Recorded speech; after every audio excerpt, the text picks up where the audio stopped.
anything to get noticed. It's not like other motorists could turn around and say, they never heard you coming. Speed at 8. Then Steve Leonard's back on the hunt. Ted's rhinos were in a playful mood and gave us a friendly rhino-style greeting. Ultimate Killers at 8:30. You're all going to die. Extreme Sunday, tonight from 8 on BBC One.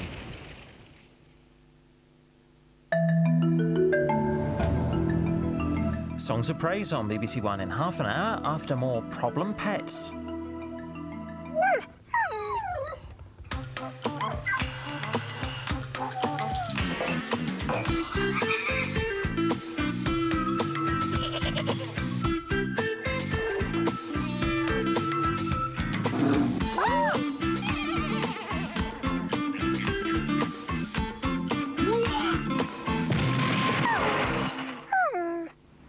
Hello, beautiful. You look lovely today. You're all nice and soft and your coat's so shiny. Sadly, he's not talking about me. It's a surprise, I know.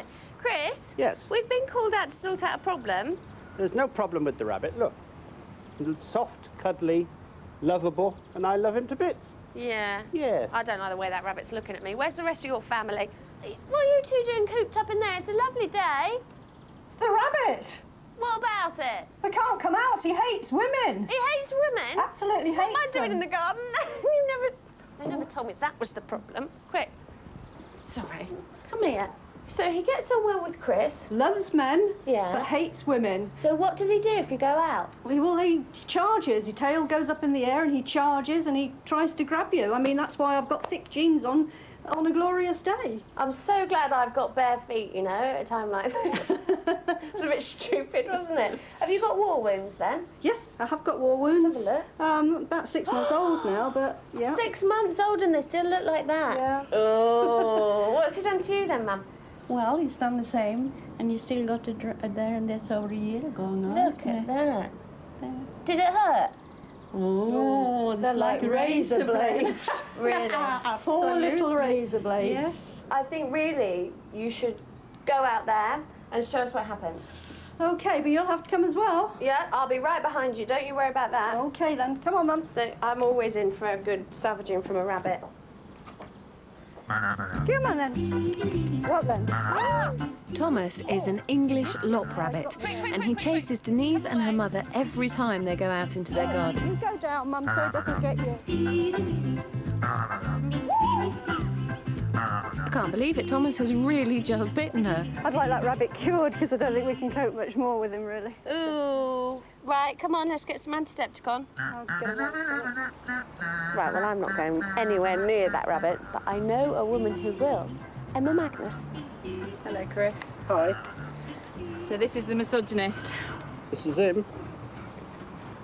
Well, it's obviously a very interesting problem, but I think probably from a behavioural point of view, it's not very likely that he's going to hate women. How old was he when this all started? 5 months.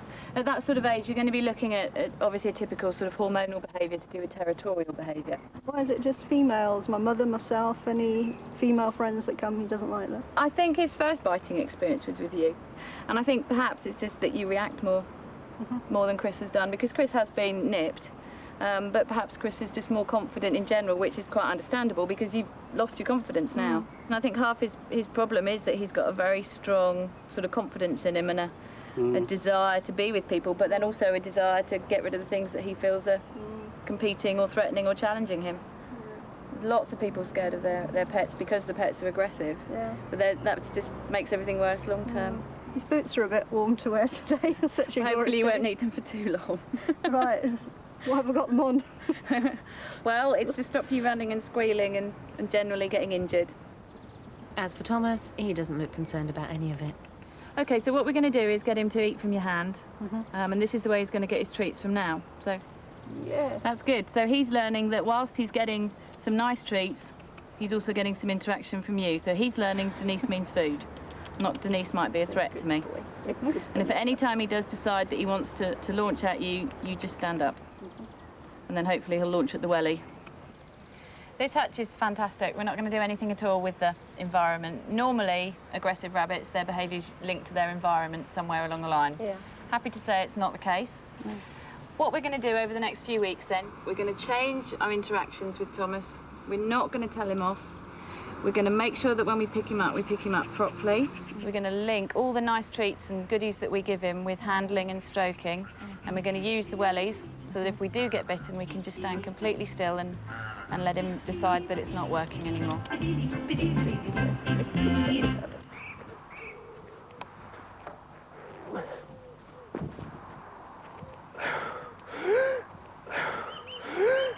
It's Monty the Python in Milton Keynes. This is Monty, and he terrifies his owner, Dawn Kingham. Just need him to calm down a bit and to realise, you know, he's safe. Monty may be safe, Dawn, but you're not if you keep putting him round your neck. One big squeeze and you're a goner. No, get off. He could kill me if he wanted to, because he's big enough now to actually crush. Handling Monty makes Dawn nervous. She believes Monty thinks her hand is food. Well, he's hissing and he's curling himself up really tight, and he brings his head back as though he's going to thrust forward. And that's when it gets a bit scary. Clearly, this situation could be dangerous. Our expert, Peter Heathcote, has years of experience. When you open the door, snakes give off a feeding response, and we need to get rid of that. And to do that, we stroke the snake very gently on the head, place our hands in behind them. You can hear him hissing now. We're in his territory, and we lift him out nicely. Now, once we've got him out, we can put the hook down. If I pass him over to you. OK, right. You do need to be very relaxed, very confident, and make sure you get rid of that feeding response when you go in. Yeah, see, I do try not to show him fear, but I'm so worried because they can come forward so fast that... Do you know how fast they can come at you? 125 miles an hour. Well, I can't move that fast. You're dealing with a potentially very, very dangerous animal. And I think what we need to do with Monty is show you a few things, a few techniques, and some alternative foods as well. When he was first born, he was actually fed day-old chicks, and I've never been able to get him out of it. The trouble with chicks, as you know, you're probably aware, they're very, very poor in nutrition. There's not much there. They look quite large, but it's just a ball of feathers.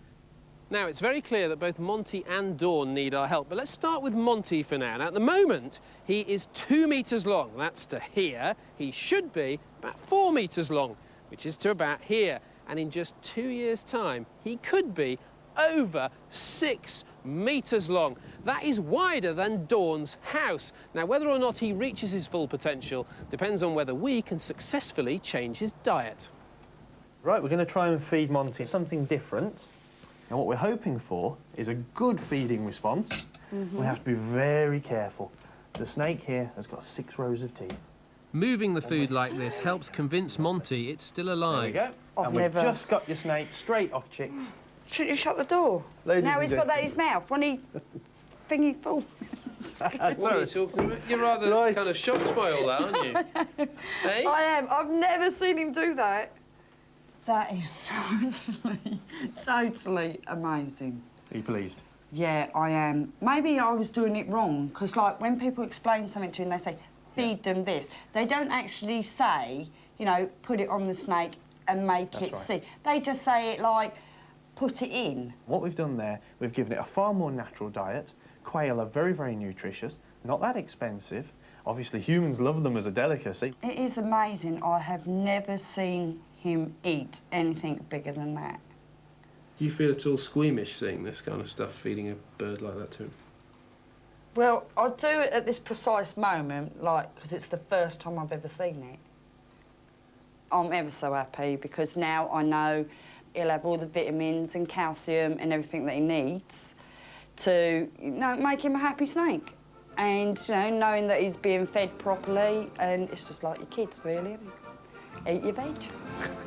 So you won't be needing this then, Pete, mate? So you won't be needing that, your basket, or... My hat? Your hat, like that. I don't know that way around, there you go. That. And... Because we come prepared for every eventuality. Join us later to find out whether or not Pete really is a snake charmer, or whether it's just beginner's luck. Meanwhile, Thomas's owner, Denise, has been learning to stand her ground. I was to feed him treats by hand. I started off using a glove, and he took them. That seemed okay. I then progressed to taking the glove away, and he bit me. He's bitten her again, Thomas. Bit my finger. Didn't break the skin this time, so, you know, that's an improvement. He's looking a little aggressive, though. Try and walk back. Nice boots. Let's see what happens. 2 minds, that's good. That's good. Even on the other side of the wall, Denise still looks nervous. I'm quite pleased with that, because although he showed aggression, it was less than before. It's as though he's thinking, oh, perhaps this isn't such a bad person after all. And talking of not bad people, Emma returns. We nearly gave up on it because first few weeks nothing happened whatsoever. Then gradually he did start to get more friendly, and I can feed him bean leaves like I'm hoping to do now. He takes them quite gently. Good. I can stroke him. I'm in control of him. Also the gloves have gone, and I can put the Special K or any treats that he likes on my hand, and he does take them now. And no more of these? No, they've gathered dust. They have, I know. I got a cobweb on me when I picked them up. How's your mother getting on with them? We've tried with Mum. We have reached the stage where she gives him treats on the gloves, but she's been bitten a couple of times quite badly, and she's nervous, and the rabbit senses she's nervous. Yeah. We'll persevere with that one. We know it can work now. We've seen the results here. But being barking mad, we want even bigger results. Could Denise ever cuddle Thomas? I think we should find out. Okay, Denise, here we have one multi-rabbit for his handling practice. Right. I thought we'd do it in here because it's a smaller area. Yeah. And I think half the problem, oh, there you go, sweetie, is if he's outside, he knows sort of all the areas he can run off in. Yeah, it looks like he knows them all inside as well. Spider plant then. And I come round. Oh, nearly got him. First, catch your rabbit. Ah, bribery. She's never going to get him. She's got him. This is the first time Denise has had the confidence to pick Thomas up. Oh, he's on my lap. Oh, he's a good boy, Thomas. Good nice boy. Ears. Welcome back to Monty Python in Milton Keynes. Yes, the snake with a bad attitude and a worse appetite. Well, he's moved house because he used to live in that small vivarium in the corner, but he now lives in something much bigger and much grander. So that's a big step forward. You're obviously very optimistic that he's going to grow. But first, you were terrified of him. I was. I used to throw a towel over him, but now, pussycat. I wouldn't say pussycat too loudly, but at least Dawn has a lot more control over him. A little bit of hissing, but that doesn't worry me anymore. I'm a lot more confident. And I think it also helps that he's getting bigger.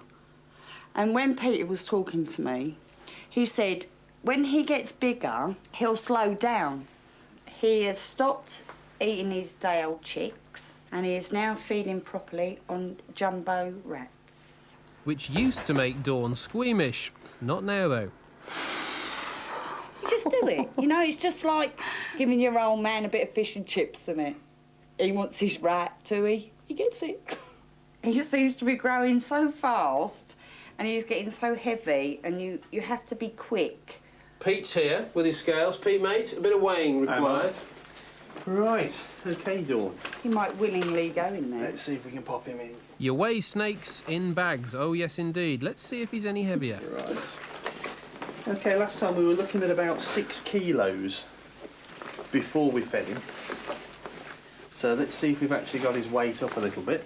OK, we're now up to 8 kilos. 8 kilos? Yep. So we've gained 2 kilos. 2 kilos. So we're 33% upon his body weight, just in a matter of 8 weeks. It's not surprising with what he puts away these days, I'll tell you. Now, he hasn't fed for how long? 4 days. 4 days, because he's been shedding and so forth. OK, so he's due a feed. He is. It's over to you. Okay. This is my hook I use. Yep. And here we are. So, did you get that from a council worker? Car boot. A car boot sale? Car boot sale, good bargain, $4.99. That's excellent. What, did you tell them what you're going to use it for? I did. What did they say? He threw it at me. But it's perfect for the job. We needed to check Dawn was feeding Monty correctly. Now I think it's fantastic. Well, it means a lot, because obviously if he can start eating proper, you know, the stuff that he's supposed to eat, and get the nutrients out of the food he's eating, he's going to be a much healthier, happier snake, and that's what we all need in the end. Rules for equestrian people. Rule 1, never put your cart before your horse. Here's why. Scribble is meant to be a carting pony, but she's scared of the cart. There she goes, and again, and again.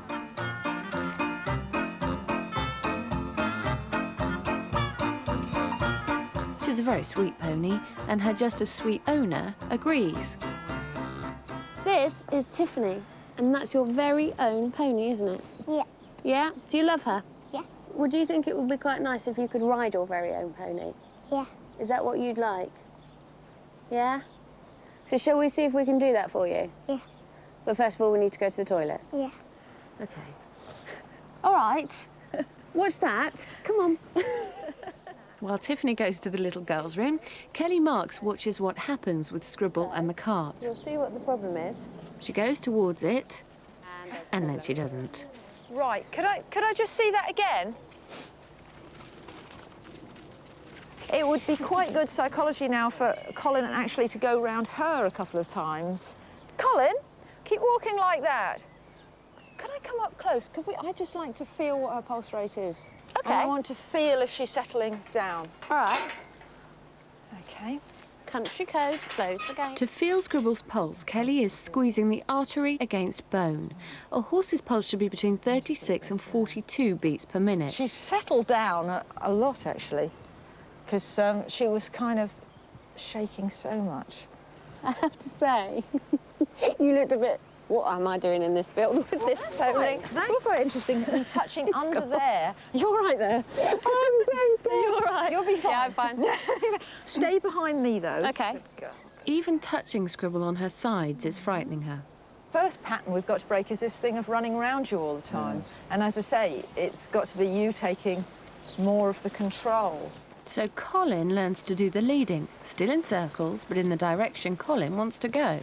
I did feel as if I was in control, and I was pushing the pony rather than the pony actually pushing me. Do you ever have ideas in the bath? It was 8:30 last night, and I was just thinking, what could we use as shafts that was light, not dangerous at all, but might just be the next step in getting her used to something? This is lagging. If you get on the same side as me, Colin, that means that we don't both get run over. I'm going to just fix these on here. It's a simple but clever idea, much softer for a sensitive Let's pony. go along here. And I'd never have thought of using those. It's great stuff. But it's great, yes, because it's not going to hurt her, and it's going to get her used to something on her sides. Good girl, well done. Yes, she's accepted those, hasn't she? That's good. She looks a little bit anxious. That's great. And as she goes to overtake, you go no, and you push round her, yeah? It's a little bit of a battle of wills. That doesn't mean she's being naughty. That just means she's a pony and she acts like ponies do, and they just try and figure out what they're meant to be doing. Yeah. So it's never a question of being cross with them. It's just like, no, this is how we do it here, and making it quite clear in that way. I would just say at this point, phase 1 is complete. Come back soon and you'll see phase 2. Nope, I'm not mad. But you're about to meet someone who is. I'm trying to find just some of the things that he's hidden round his garden. Now that'll come in handy. The hole you need to a nodding dog in the window. Just take me through his problems. Having a cup of tea with Jan and James Lawford is not a relaxing experience. And it's worse when the postman knocks. You've got to kind of admire him, you know. There's a risk that he will go through a pane of glass in the door, which on one occasion he has done. He has gone through just like a Tom and Jerry cartoon. Glass window with a little Airedale shape in the window. More or less, so, yes. badly. No, he didn't.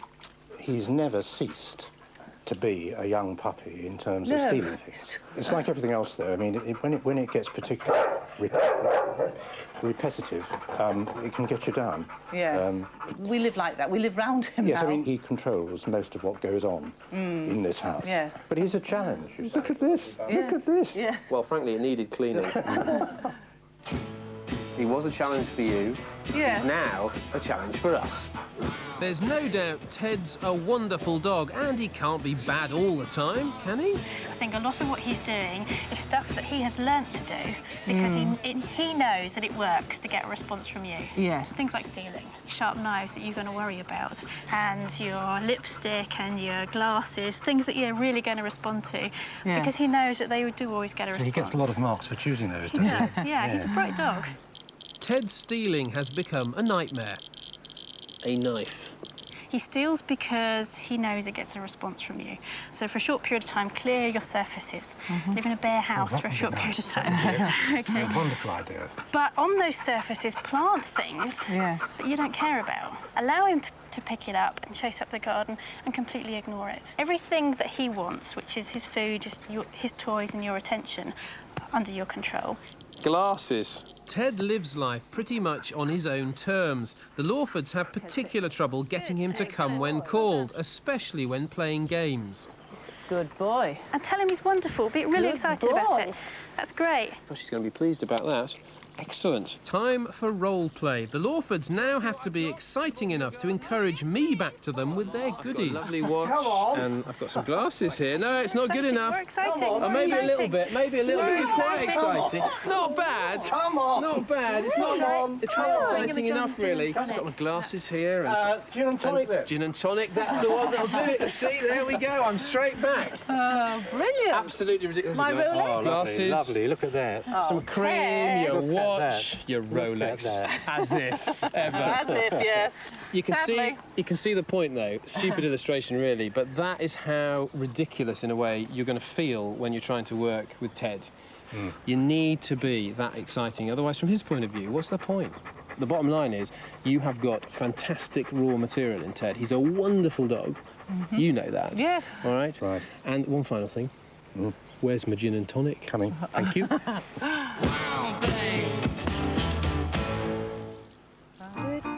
Scribble has been receiving intensive training from Kelly. When Kelly said, now back her through that L shape, I just thought, no way. You know, there's no way she's going to do that. And to actually do it is absolutely marvellous.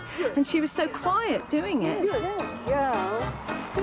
And one of Kelly's colleagues carefully mounted Scribble to see how she'd react. To just see somebody on her back is just amazing. There we are, look at this. Tiffany on Scribble. Something we didn't think we'd see for a long time, but this is how far they've come already. Tiffany, what does it feel like up there? All right, do you like it? It's great, isn't it? So, Kelly, how far have you got with the trap, though? That's the key. Well, let's have a look. Are you ready, Maggie?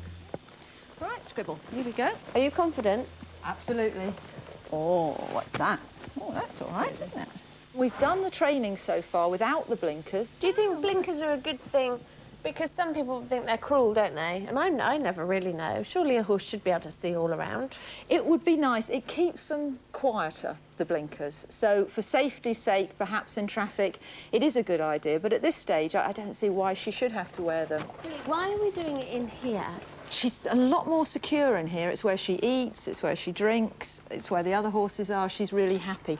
Good girl. Scribble is still calm as the cart is wheeled in behind her. So compare this to before then, Maggie. Oh, I couldn't do this before. Kelly, can you? A few short weeks ago, Scribble took off at the sight of her cart, but now look how relaxed she is. Right, in we go. Bring it in. Right up to here. That's smashing. And you want me to connect up the places? Then we come in here. She's got her ears back just slightly. Maggie, how are you feeling? Pretty good, really. Knowing what she was like before, she's really good, isn't she? It's a minor miracle gone on here, isn't it? Yeah, too true, it has, yeah. Not scary at all now. No. You're such a good pony. Good girl. And so cute. Let's face it, she's so cute. And cute is important for a pony. We're now going to see if we can just lead Scribble around outside in it as well. and see if she's happy. With anyone in it? I don't know about that yet. Okay. Push my luck always. Come on then, let's go out. This is the first time Scribble has been outside harnessed to her cart. She looks quite happy.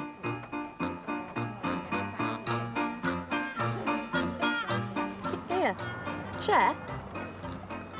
There's none left. What do you think of your pony? Look. I like it. Look how good she's being. She couldn't do that before, could she? No. Do you remember? It's going to be another 3 or 4 weeks at least before we feel happy to hand her over to you and say that she's 99% safe, because I don't think you can say any horse or pony is 100% safe, but she's going to be wonderful. And a few weeks later, she is wonderful. This latest film shows Maggie and Scribble happily carting in the country. This is absolutely brilliant. Thank you, Barking Mad.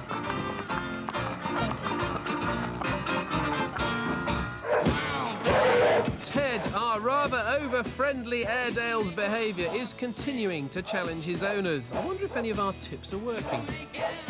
I'm hoping that at least some of it is going to work, because he's quite a handful to live with, admittedly. He had a £10 note the other day, and one doesn't ignore a dog with a £10 note. So, of course, you know, he ran around the garden chasing him. He won, didn't he? I mean, I did get the £10 note back, but he got all the attention he wanted as well. Maybe if we ignore him. The less interest we show, the less interest he'll have. We hadn't quite realised that when you start getting exasperated with him and you start shouting at him, he actually thinks he's winning. Yes. So we're trying to cut down on that, back to the ignoring of him thing. But it isn't the easiest thing in the world to do when he's winding you up. He's a bit of a character around here. Most people are very tolerant of him. I'm always arriving at somebody's house with a pot plant or a box of chocolates and saying sorry. I'm back to see how Ted's getting on now. I'm not expecting miracles, but any improvement will be a big step forward, particularly in the way he greets visitors. There. Hello, team. Hey, look who's here. Hello. Hello, my darling. That's a nice, calm response. How are you? I'm very well. Has that been hard for you, this training? Have you found it difficult? Yes, it's been a challenge, but I feel it's gone really well. Yes, it is hard work, but we've had some results, so we're pleased. I feel more confident with him. I feel less embarrassed with him. I'm proud of him most of the time. Getting Ted used to strangers was key. Some people are able to calm him down by ignoring him Yes. much more quickly and effectively than others. If you've got 100 people come through the door and, you know, 99 of them ignore him really well, but one person's trying to ignore them but does it really badly, you can actually reinforce the behaviour even more strongly than it's ever been. Oh, well, we've done better than I thought. So it's quite hard to manage sometimes. Yes. Ted! And is Ted still thieving? Hardly at all. A big thumbs up. Come on, sit. Good boy, sit. He's this mixture of kind of all things irritating and all things adorable with Stock, isn't he? Yes. And therefore, that is part of what Ted is as a character. And you're so nice and charming and lovely to him. Oh, what is it? You're not hard enough on him sometimes. I think that's true. So with him, you've got to be more focused and more, this is what we're going to do. It's not being that forceful, but it is focusing attention.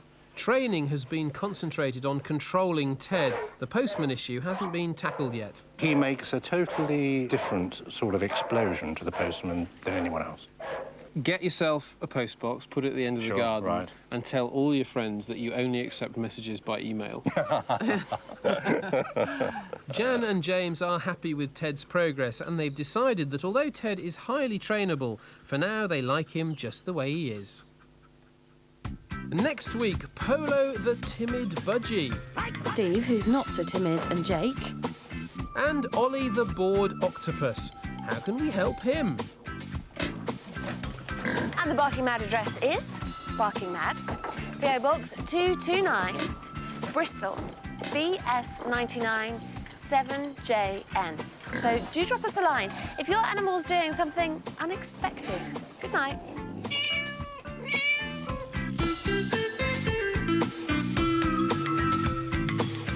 And Barking Mad next week is earlier at 6:30. Tonight on BBC One, Extreme Sunday roars into action in 35 minutes after Songs of Praise.